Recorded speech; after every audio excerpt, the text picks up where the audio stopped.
would you consider this the entry-level model to the EV product line for Cadillac? So the first model that was introduced was the Lyriq. That came out in 2023, I believe.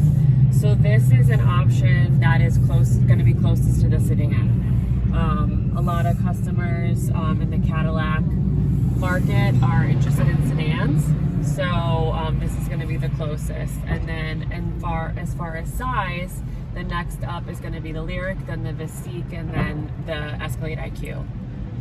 We're going to stop here, and then we're going to see how fast it goes. That's as far as we get with this, but it does go 0 to 60 in about 3.7. What's the range in this particular model? This one is 305. 305 with a full charge.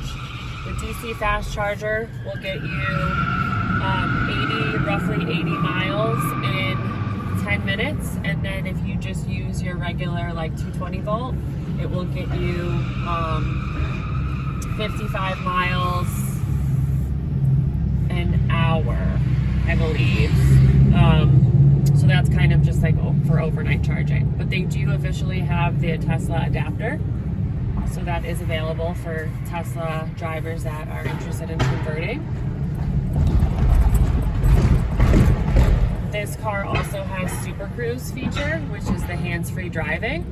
It has a camera that will monitor your eyes to make sure that you haven't fallen asleep. That you have to be going at least 40 miles an hour to do, so we can't test that feature out on this track because its max is 25. And then I'm easing my foot off of the gas right now, and it's going to bring me to a full stop. So that's the one pedal driving that regenerates and helps regenerate energy.